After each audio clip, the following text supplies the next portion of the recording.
बहुत स्वागत है आपका। आप देख रहे हैं आपकी आवाज और आपके साथ मैं हूं आसिफ शेख। आपकी आवाज में आज बात किसान और सरकार के बीच में जारी तकरार की। मंगलवार को केंद्रीय गृह मंत्री अमित शाह से जब किसानों की मुलाकात हुई तो ऐसा लगा कि शायद किसानों और सरकार के बीच में जारी गतिरोध खत्म होगा, मगर केंद्र की तरफ से किसानों को भेजा गया प्रस्ताव किसानों ने सिरे से खारिज कर दिया। किसानों ने दो टूक कह दिया कि जब तक सरकार तीनों कानूनों को वापस नहीं लेती तब तक आंदोलन न सिर्फ जारी रहेगा बल्कि आंदोलन को और व्यापक और बड़ा किया जाएगा। अब सवाल यह है कि कब तक किसान यूं ही सड़क पर रहेगा, कब तक आंदोलन जारी रहेगा और ऐसे कैसे समस्या का समाधान निकलेगा। कई सवाल हैं जिनके जवाब जानने की कोशिश करेंगे। खास पैनल भी हमारे साथ जुड़ेगा, लेकिन आइए सबसे पहले हमेशा की तरह देखते हैं एक रिपोर्ट।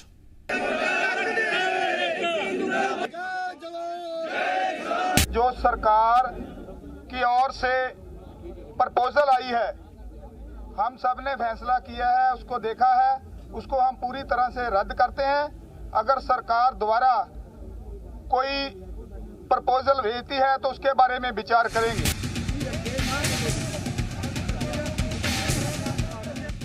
किसानों के इसी इनकार के साथ ही साफ हो गया है कि देश भर में जारी अन्नदाता का आंदोलन अभी थमने वाला नहीं है और न ही वो घर लौटने वाले हैं। केंद्र के 3 नए कृषि कानूनों का विरोध और इन कानूनों को वापस लेने की मांग कर रहे किसानों की मंगलवार को केंद्रीय गृह मंत्री अमित शाह से लंबी बैठक हुई। बैठक के बाद किसान नेताओं को एक प्रस्ताव भेजा गया, मगर किसानों ने इस प्रस्ताव को सिरे से खारिज कर दिया और साफ कर दिया कि जब तक तीनों बिल केंद्र वापस नहीं लेता और एमएसपी पर उपज की खरीदी के लिए कानून नहीं बनाया जाता तब तक उनका आंदोलन जारी रहेगा। आंदोलन और तेज किया जाएगा और एक के बाद एक हम दिल्ली की सड़कों को जाम करते जाएंगे और पूरे देश में आंदोलन किस प्रकार से गतिमान हो उसके लिए सारे प्रयास किए जाएंगे, मगर जब तक 3 अध्यादेश निरस्त नहीं होंगे हमारी जंग जारी रहेगी। केंद्र का प्रस्ताव ठुकरा चुके किसानों ने ये भी ऐलान कर दिया कि अब वो और मजबूती से केंद्र सरकार का विरोध करेंगे। किसानों ने ऐलान किया है कि 14 दिसंबर को देश भर में जोरदार धरना प्रदर्शन किया जाएगा। 12 तारीख से जयपुर दिल्ली हाईवे जाम किया जाएगा। किसान बीजेपी नेताओं का घेराव करेंगे। इन सब के बीच कृषि कानून पर सियासत भी जारी है। राहुल गांधी समेत विपक्ष के 5 बड़े नेता राष्ट्रपति से मिलने पहुंचे और कृषि कानून को रद्द करने की अपील की। राहुल गांधी ने कहा कि किसानों को सरकार पर भरोसा नहीं है, मांग पूरी होने तक किसान पीछे नहीं हटेंगे। सवाल उठता है कि अगर ये बिल किसानों के हित में है तो किसान सड़कों पे क्यों खड़ा है। और सरकार को गलतफहमी में नहीं होना चाहिए। सरकार को ये नहीं सोचना चाहिए कि किसान हट जाएंगे, डर जाएंगे। किसान, हिंदुस्तान का किसान डरेगा नहीं, हटेगा नहीं जब तक ये बिल रद्द नहीं कर दिए जाए। 14 दिन गुजर जाने के बाद भी इस विवाद का कोई हल अब तक नहीं निकला है। कृषि मंत्री से लेकर गृह मंत्री तक बात हुई, लेकिन कोई बात बनी नहीं। किसान अड़े हुए हैं तो सरकार भी पीछे हटने को तैयार नहीं है। अब सवाल यह है कि प्रस्ताव पर किसानों के इनकार के बाद अब कैसे समाधान निकलेगा। ब्यूरो रिपोर्ट, जी मीडिया। सुई अटक गई है, सुई फंस गई है। किसान पीछे हटने को तैयार नहीं, सरकार बिल लेने को पीछे तैयार नहीं है, बिल पर रोल बैक करने को तैयार नहीं। इसका मतलब दोनों अपनी अपनी जगह खड़े हो गए हैं और स्थिति अब यह है कि आम आदमी को दिक्कत हो रही है। भारत बंद हुआ तो उसमें भी कई तस्वीरें हमने देखी और 14 तारीख को अब देश भर में बड़ा आंदोलन करने की किसान नेताओं ने ऐलान कर दिया है। बहुत से सवाल हैं माफ कीजिए, जिनके जवाब जानने की कोशिश करेंगे। हमारे साथ 2 खास मेहमान जुड़ रहे हैं। हमारे साथ बीजेपी के विधायक सेमरिया विधानसभा सीट से केपी त्रिपाठी साहब जुड़ रहे हैं और इसके साथ साथ कांग्रेस के विधायक काला पीपल से कुणाल चौधरी साहब हमारे साथ जुड़ रहे हैं। मैं आप दोनों का बहुत बहुत स्वागत करता हूं और कुछ ही देर में हमें किसान नेता सुनील गौर भी ज्वाइन करने वाले हैं। कुणाल भाई, केपी त्रिपाठी जी, बहुत बहुत स्वागत है आपका डिबेट में। सबसे पहला सवाल केपी त्रिपाठी जी आपसे। त्रिपाठी जी, किसान पीछे हटने को तैयार नहीं है। एक प्रस्ताव केंद्र की तरफ से आया, उसे सिरे से खारिज कर दिया, मानने को तैयार नहीं है। यानी किसान सीधी मांग रख रहे हैं, 2 टूक कह रहे हैं कि बिल वापस करिए तभी उठेंगे। सरकार फिलहाल बिल वापस लेने की स्थिति में नजर आ नहीं रही है। समाधान निकलेगा कैसे? जहां तक किसानों का सवाल है, भारतीय जनता पार्टी की सरकार लगातार किसानों के हितों पर फैसला कर रही है और ये कानून जो है ये किसानों को समझाने का काम किया जा रहा है, लेकिन विरोधी दल के लोगों को, जिनको इस कानून के आगे जो अच्छे परिणाम आने हैं उसका आकलन करके इनको पूरी तरह से अपनी जमीन फिर से खिसकती हुई दिख रही है। इसलिए कांग्रेस पार्टी सहित अन्य विरोधी दल जो कल तक 2014 के पहले तक एपीएमसी कानून को खत्म करके लगातार, चाहे वो राहुल गांधी हो, चाहे वो मुलायम सिंह यादव हो, चाहे अरविंद केजरीवाल हो, सभी ने लगातार इस कानून को बनाने की वकालत की थी और शरद पवार तक ने। और आज वही लोग, सारे लोग, क्योंकि उनको अपनी जमीन खिसकती हुई दिख रही है, इसलिए इस कानून का विरोध करने का जो काम किया जा रहा है और उस पर माहौल बनाने का काम किया जा रहा है, वो कांग्रेस पार्टी और अन्य विरोधी दलों के द्वारा ही किया जा रहा है। नहीं त्रिपाठी साहब, ये तो बात हो गई विपक्ष की, जिसमें आपने कहा कि विपक्ष खुद कह रहा था कि ये कानून लाओ, और जब सरकार कानून ले आई, बीजेपी की सरकार कानून ले आई, तो उनकी आपत्ति है। तो ये किसान भी उस वक्त उस बिल के समर्थन में थे क्या? अब जो किसान आपका विरोध कर रहे हैं, ये किसान हैं कि नहीं है, इस पर क्या कहेंगे आप?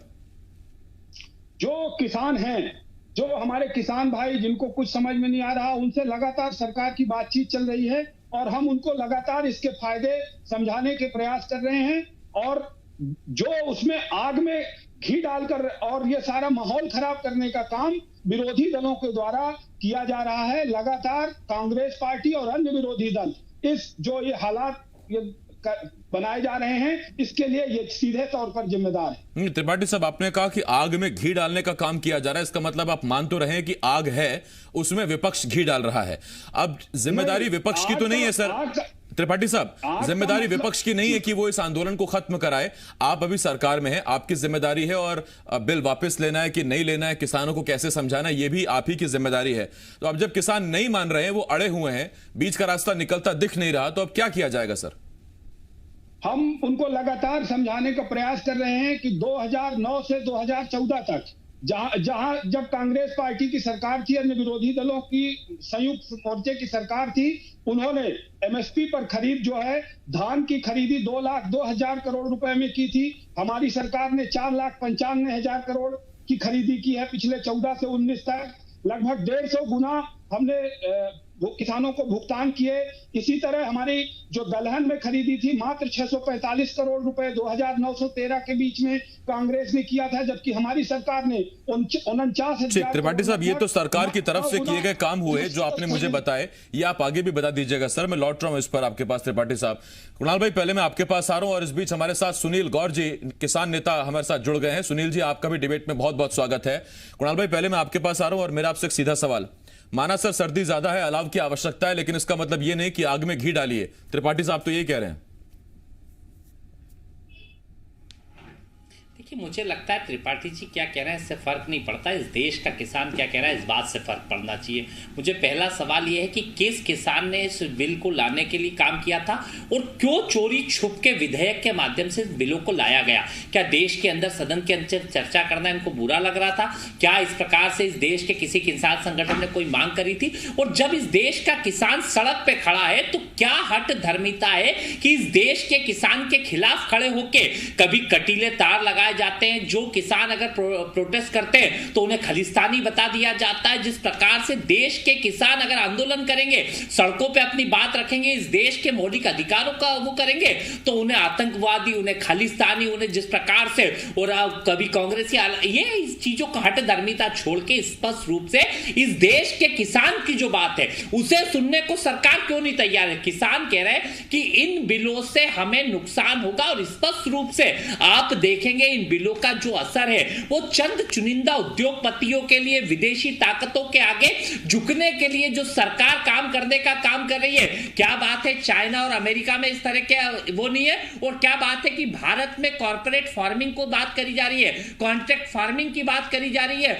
अरे कॉन्ट्रैक्टर, हमने ठेकेदारी देखी है कि क्या खेती में 86% 5 एकड़ से कम के किसान इस हिंदुस्तान में, जिनके पास 5 एकड़ से कम जमीन है, और उसमें प्रावधान किया गया है कि आपकी अगर कोई लड़ाई होती है कंपनी से जो 1000 एकड़ का अनुबंध कर रहा है, 2000 एकड़ का, 5000 एकड़ का, उसकी सुनवाई कोर्ट में नहीं होगी, एसडीएम करेगा। क्या एसडीएम 5 बीघा के किसान की सुनेगा या उन लोगों की सुनेगा? जो काला बाजारी इस देश को रोकने के लिए वस्तु अधिनियम के अंदर करा गया था कि इससे ज्यादा स्टॉक नहीं कर सकते, उसको क्यों खत्म करने की जरूरत पड़ रही है? आप चंद चुनिंदा उद्योगपतियों के लिए इस देश की सरकार चला रहे हैं, और जब किसान सड़क पे बैठा है, इस ठंड में किसान बैठा है और किसान मांग कर रहा है, इस किसान को जब अपने आप कह रहे हैं कि किसानों के हित का बिल है, तो किसान जो सबसे प्रोग्रेसिव अगर इस देश का कहीं का किसान है तो पंजाब और हरियाणा का किसान है, और सबसे ज्यादा विरोध वही किसान कर रहा है। इस बात को समझने की करे और ये हट धर्मिता करके उसे ये बताने की, बनाने की कि इससे बेहतर कुछ नहीं हो सकता, हम बेहतर कर रहे हैं, ये ज्ञान अपने घर में रखे और किसानों के साथ बैठ के नीति बनाने का काम करें। किसानों के साथ बैठकर नीति बनाए, लेकिन कुणाल भाई बात बताइए, किसान सड़क पर बैठेगा उठेगा ये किसान ही तय करेगा ना। आज राहुल गांधी 5 नेताओं के साथ राष्ट्रपति से मिलने पहुंचे, वो अपने बयान में कहते हैं कि इस देश का किसान हटेगा नहीं, सड़क से उठेगा नहीं, तो ये किसान को डिसाइड करने दीजिए कि वो उठेगा कि हटेगा नहीं। इस तरह के बयान देकर तो आप यही लगता है कि भड़का रहे हैं।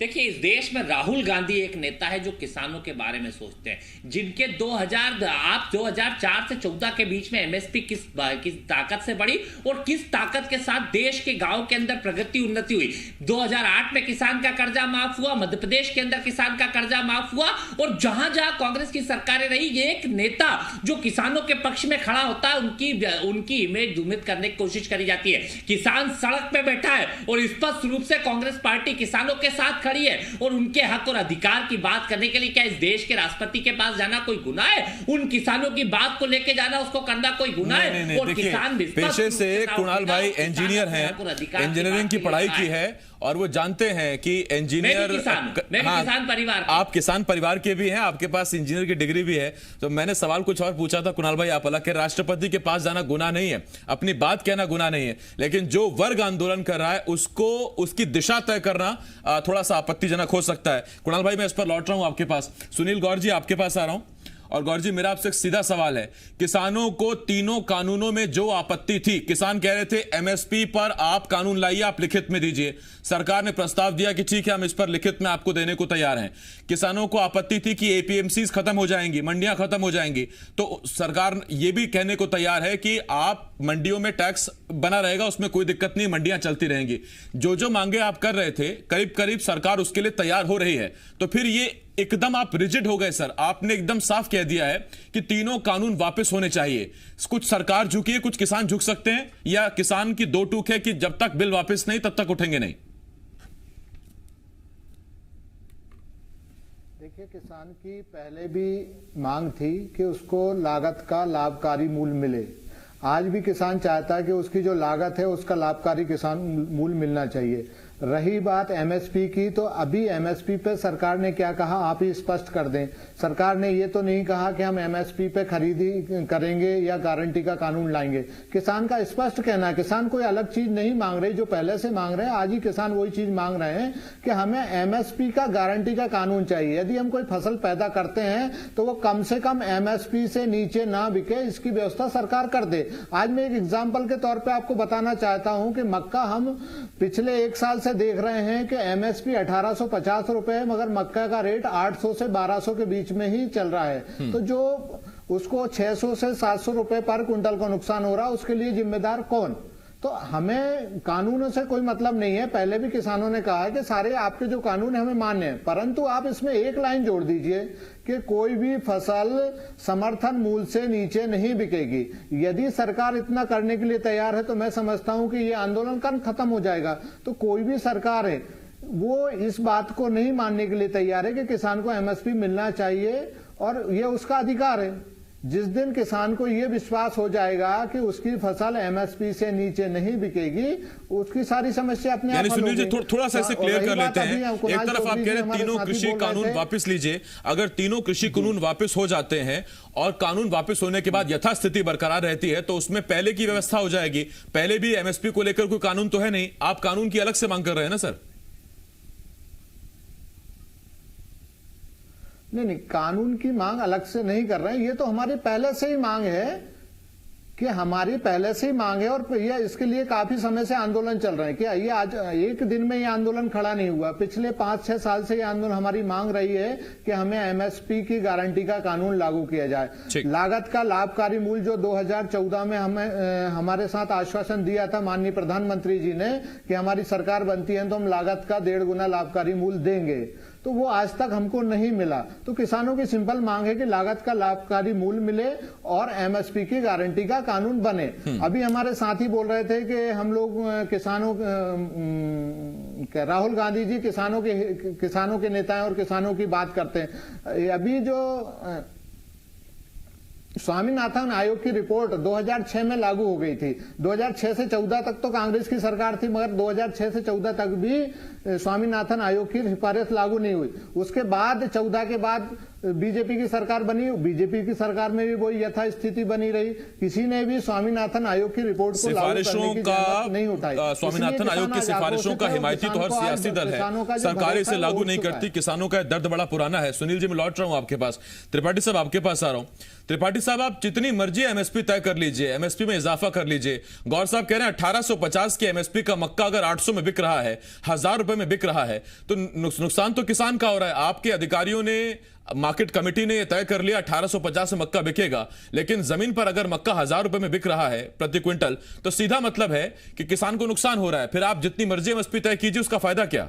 इसीलिए वो कानून की मांग कर रहे हैं। यही जो इसकी कमियां पहले से थी, इसी को ध्यान में रखते हुए कुणाल जी बोल रहे थे कि 86% लगभग गरीब किसान है, 85%। 80 करोड़ किसानों में से देश में से 14 करोड़ लोग मात्र रजिस्ट्रेशन कराते हैं जो एमएसपी पर अपनी बेची कर रहे हैं। बाकी किसान जो 85%, 80 से 85% किसान बच रहा, जो बहुत छोटा किसान है, जिसके पास 1 एकड़ से लेके 5 एकड़ तक जमीन है और जिसके पास कम फसल होती है, वो फसल को ले जाके मंडी में या जो हमारे खरीदी केंद्र है वहां तक नहीं जा पाता, अपना रजिस्ट्रेशन नहीं करा पाता और उसके कारण वो अपने घर में ही फसल को बेच देता है, जिसके कारण फसल के दाम प्रभावित होते हैं। जो हमारा कानून बना है वो कानून ये कहता है कि किसान फसल को लगाने के साथ ही अपने फसल का दाम कॉन्ट्रैक्ट फार्मिंग में तय कर दे। तो यदि हमारी एमएसपी 1850 है, किसान यदि तय कर देगा कि 1850 से नीचे हम मक्का नहीं देंगे या कोई फसल नहीं देंगे, तो निश्चित रूप से क्या त्रिपाठी साहब, इसमें विकल्प यह हो सकता है कि फसल लगते ही आप संज्ञान लें और कहें कि भाई तुम भी अपना रजिस्ट्रेशन करा लो ताकि तुमको भी एमएसपी मिल सके? उस पर भी हम लोग लगातार, हमारी सरकार काम कर रही है। और जब 2014 में हमारी सरकार बनी थी, आप जानते हैं 1410 रुपए धान के एमएसपी का रेट था, आज हमारा 1865 रुपए है। लगातार हमारी सरकार जो है किसानों के हित में फैसले ले रही है। हमारे प्रधानमंत्री नरेंद्र मोदी जी ने ऋण के लिए जो रियायत देने का काम किया था, लगभग वो नहीं। फिर मैं त्रिपाठी जी वही कहूंगा कि एमएसपी चाहे जितना मर्जी बढ़ा लीजिए सर, अगर किसान को मिल जाए उस एमएसपी पर उसका दाम तो फिर बेहतर है, वरना ऐसे एमएसपी किस काम की? कुणाल भाई, मैं आपके पास आ रहा हूं, 30 सेकंड में आपको दूंगा। आपने कहा राहुल गांधी से बड़ा देश में कोई किसान नेता नहीं। त्रिपाठी साहब एक मिनट, त्रिपाठी साहब एक मिनट। कुणाल चौधरी जी, आपने कहा राहुल गांधी से बड़ा देश में कोई किसानों का हितैषी नहीं। मेरा सवाल यह है कि 13 में जब सुप्रीम कोर्ट के फैसले कि दोषी जनप्रतिनिधि चुनाव नहीं लड़ेंगे, यूपीए सरकार का बिल राहुल गांधी ने फाड़ दिया था, इतना बड़ा साहसिक कदम उठाया, वो भी पीएम के सामने, तो फिर सीधा सवाल यह है कि स्वामीनाथन आयोग की सिफारिशों को आपकी सरकार ने सीधा तौर पर लागू क्यों नहीं किया, अक्षरशः जो लिखा था स्वामीनाथन आयोग में? देखिए, धीरे धीरे सारी चीजें स्पष्ट होती जा रही थी, धीरे धीरे सारी चीजों को लागू करा जा रहा था। और आप 2004 से 14 के बीच में इस देश के किसान की बढ़ोतरी देखिएगा। इस हिंदुस्तान के अंदर किसान के अंदर कितने बेहतर भाव मिले, कितने बेहतर गांव की स्थिति हुई, कितने सुधार हुए और किस तरीके से मनरेगा के माध्यम से, चाहे गरीबों की बात हो, किसानों के लिए एमएसपी की बात हो, किसानों को पहले जो 500 रुपए क्विंटल गेहूं मिला करता था वो सीधे 900 फिर 1500 तक जो पहुंचने का काम हुआ, 1550। आज जिस प्रकार की स्थिति, आज गेहूं जो 1400 रुपए कुंटल मार्केट के अंदर बिक रहा है, आज जो मक्का की बात कर रहे हैं, गेहूं की बात कर लो, सोयाबीन जिसकी 3660 रुपए, तो वो कितना बिक रहा है। आज स्पष्ट रूप से देश के अंदर जो किसान विरोधी सरकार है, लगातार किसान के विरोध में जो काम करी। और जब किसान सड़कों पे बैठे हुए हैं, किसान इसमें ना तो कोई किसान ने इस तरह का बिल, और ये कॉन्ट्रैक्ट फार्मिंग समझा रहे थे, कॉन्ट्रैक्ट फार्मिंग को इसको समझ के आए कि कितनी बड़ी जोत को एक व्यक्ति जोतेगा और किस प्रकार से कॉन्ट्रैक्ट फार्मिंग की शर्तें रहेगी, क्योंकि अंबानी, अडानी और बड़े बड़े लोग इस पे खेती करने नहीं आ रहे। खेती करने के लिए जो कॉन्ट्रैक्ट करेगा, जो मोबाइल कंपनियां रहती है, उस प्रकार से साइन कराए जाएंगे और इस देश के किसान के साथ जो मजदूर बनाने की एक साजिश करी जा रही है, लगातार देश के कांग्रेस कह रही है किसान को मजदूर बनाने की साजिश है। किसान कह रहे हैं तीनों बिल वापस लो, बीजेपी कह रही है किसानों को समझाएंगे, गतिरोध खत्म करेंगे। सर मेरे पास वक्त खत्म हो गया। बहुत धन्यवाद आपका कुणाल भाई, त्रिपाठी जी बहुत धन्यवाद आपका, सुनील जी बहुत शुक्रिया।